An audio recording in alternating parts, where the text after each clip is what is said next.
একে সময়তে আকৌ কেবৰ নিচিনা এটা জাতি ধ্বংসী শেষ ৰণ তো হলাইঘাটৰ শেষ ৰণ কৰা মানুহবিলাক কোৱা মানুহবিলাক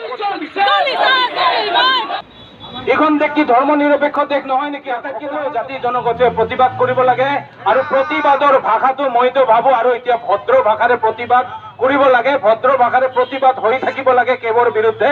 সেই দিনটো উকলি গৈছে।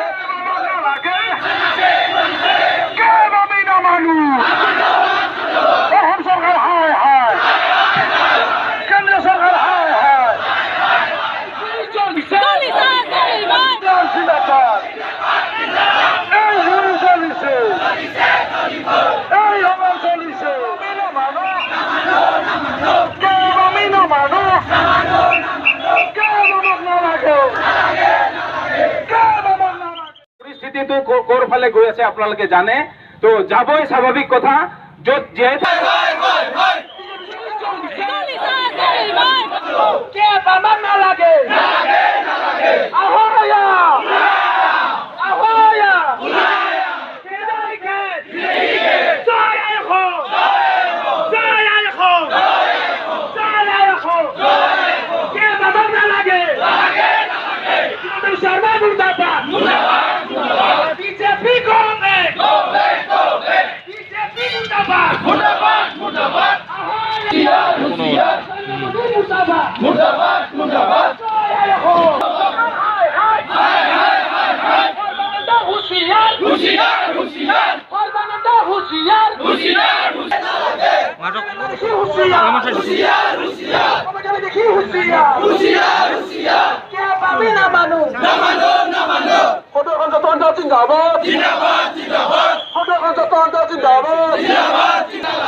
নাগৰিকত্ব সংশোধনী বিধেয়ক বাতিল কৰো,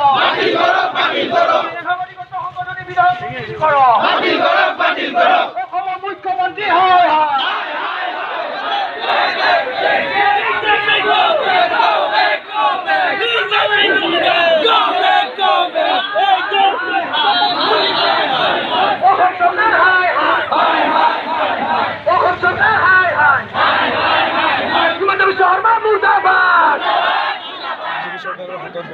আছে তেওঁলোকে গৃহীত কৰিব আমি কোনো পধ্যে মানি নলওঁ। দেশত শেষ বিন্দু কেছ থকালৈকে আমি সংগ্ৰাম চলাই যাম আৰু সমগ্ৰ উত্তৰ পূৰ্বাঞ্চল জুৰি যি বন্ধ কাৰ্যসূচী ঘোষণা কৰা হৈছে 10 তাৰিখে, সেই বন্ধ কাৰ্যসূচী আমি সফল কৰিম সম্পূৰ্ণৰূপে। আৰু বিজেপি চৰকাৰখনক এটাই কথা ক'ব বিচাৰিছোঁ, আপোনালোকে জাতিজনকী বিধায়ক যি অসম চুক্তি বিৰোধী অসাংবিধানিক এয়া আমাৰ ওপৰত জাপি নিদিব, কাৰণ অনাগত দিনত ইয়াক কিয় জংগী আন্দোলন কৰি তুলিবলৈ আমি ছাত্ৰ সন্থা কেতিয়াও পিছুৱাই নাথাকোঁ।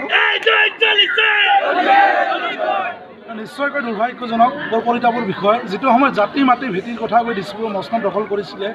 দখল কৰাৰ পিছত আজি আমাৰ চুবুৰীয়া ৰাজ্যবোৰৰ মন্ত্ৰীবিলাকে তেওঁলোকে বুজি পাইছে, তেওঁলোকৰ মুখ্যমন্ত্ৰীবিলাকে ইয়াৰ প্ৰতিবাদ কৰিছে।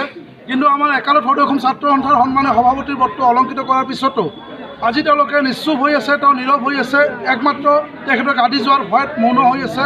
গতিকে একালৰ আমি সদৌ ছাত্ৰ সন্থাৰ সন্মানে সভাপতি আজি মুখ্যমন্ত্ৰী, তেখেতক আমি কঠোৰ ভাষাৰে সকিয়নি দিছোঁ।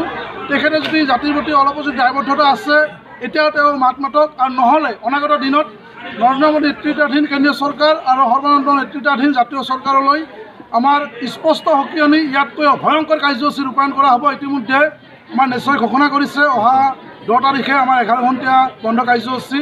পৰৱৰ্তী সময়ত আজি যেনেকৈ ধুপৰা আঞ্চলিক ছাত্ৰ সন্থাৰ উদ্যোগত আৰু এই ধুপৰাবাসী ৰাইজৰ সহযোগত আজি বিশাল জোৰ সমদল কাৰ্যসূচী ৰূপায়ণ কৰি কেন্দ্ৰীয় চৰকাৰ আৰু ৰাজ্য চৰকাৰক আমি সকিয়নি দিলোঁ। ইয়াৰ পিছতো পৰৱৰ্তী সময়ত যদি কেন্দ্ৰীয় চৰকাৰ আৰু ৰাজ্য চৰকাৰে যদি এই বিলখন জাতিধ্বংসী এই বিলখন বাতিল নকৰে, অনাগত দিনত ভয়ংকৰ কাৰ্যসূচী ৰূপায়ণ কৰা হ'ব। আৰু এটা কথা স্পষ্ট, তেওঁলোকে জুইৰ লগত খেলিছে, গতিকে ইয়াৰ পৰিণাম ভয়াৱহ হ'ব। এই কথাটো স্পষ্ট, পৰিণাম কিন্তু ভয়াৱহ হ'ব। তেওঁলোকৰ সংখ্যা আছে, আমাক জাপি দিব পাৰে। আমি কোনো পধ্যে কেব আমি গ্ৰহণ নকৰোঁ, কেব নামানো, কেব অসাংবিধানিক সাম্প্ৰদায়িক, গতিকে আমি কেব মানিব নোৱাৰোঁ। নামানো আৰু এটা কথা স্পষ্ট, 1971 চনৰ 25 মাৰ্চৰ পিছত যিজনে আহিছে, লাগিলে তেখেতে হিন্দুৱে হওক বা মুছলমানেই হওক, অসম ত্যাগ কৰিব লাগিব, এই কথাটো স্পষ্ট। আৰু তেওঁলোকে যদি সাম্প্ৰদায়িক ৰাজনীতি অসমত কৰিম বুলি ভাবিছে, এই ভাৰতবৰ্ষত কৰিম বুলি যদি ভাবিছে, তেতিয়াহ'লে কঠোৰ পৰিস্থিতিৰ সন্মুখীন হ'ব, এই কথাটো স্পষ্ট।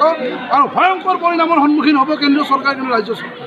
এই সময়তো তেওঁলোকৰ কিন্তু সময় আছে, তেওঁলোকে স্পষ্ট নিমাতী কন্যা হৈ নাথাকি কেন্দ্ৰীয় চৰকাৰ, ৰাজ্য চৰকাৰ, কেন্দ্ৰীয় চৰকাৰৰ সংখ্যা আছে, আমাৰ ওপৰত জাপি দিব খুজিছে। কিন্তু একালৰ সদৌ অসম ছাত্ৰ সন্থাৰ সভাপতি আছিলে, তেওঁক আমি জাতীয় নায়ক দিছিলোঁ, কিন্তু তেওঁ আজি নিশ্চুপ হৈ আছে, নীৰৱ হৈ আছে। গতিকে তেওঁলৈ আমাৰ স্পষ্ট সকিয়নি, আপুনি ৰাজপথত আছে, জাতি আজি ৰাজপথত আপোনাৰ গাড়ী যোৱাৰ ভয়ত আপুনি নামাতে। এতিয়া কথাটো হ'ল কি, এজনে হৈছে গাড়ী যোৱাৰ ভয়ত নামাতে, আৰু এজনে নামাতে গাড়ী পোৱাৰ ভয়। মানে গাড়ী পাব সেইকাৰণে তেখেতে নামাতে, এজনে গাড়ী পোৱাৰ ভয় আৰু এজনে গাড়ী যোৱাৰ ভয়। গতিকে গাড়ী কামৰ কিন্তু আমি সন্মুখীন হ'ব। দেখা গৈছে বিভিন্ন ঠাইত নিশ্চয় আপোনালোকে পৰিলক্ষিত কৰিছে বা পৰিলক্ষিত হৈছে আপোনালোকৰ ইতিমধ্যে, যোৱাকালিও বহু ঠাইত দেখিছে। ইয়াৰ পিছতো অগপ বিজেপি আজি অগপ যি অসম আন্দোলন কৰিল, অসম আন্দোলনৰ পিছত তেওঁলোকে ৰাজনৈতিক দল এটা গঠন কৰিল। আমাৰ অসমৰ জাতি মাটি ভেটিৰ কথা কৈ বিজেপিও আহিল, তেওঁলোকে এটা সময়ত জাতি মাটি ভেটিৰ কথা কৈ তেওঁলোকে দলটো গঠন কৰিল। তেওঁলোকে আজি অতুল বৰা ডাঙৰীয়ালে কি কৈছিল, অতুল বৰা ডাঙৰীয়াই কৈছিল যে আমি আৱেগত আমি অসম আন্দোলনটো কৰিছোঁ। বৰ পৰিতাপৰ বিষয়, বৰ লজ্জাজনক বিষয়। গতিকে এজিপি বিজেপি কোনেও কিন্তু নিস্তাৰ নাপাব, এজিপি বিজেপিৰ কোনো বিধায়ক মন্ত্ৰীয়ে কিন্তু নিস্তাৰ নাপাব। ভয়ংকৰ পৰিস্থিতিৰ সন্মুখীন হ'ব লাগিব, স্পষ্ট কথা।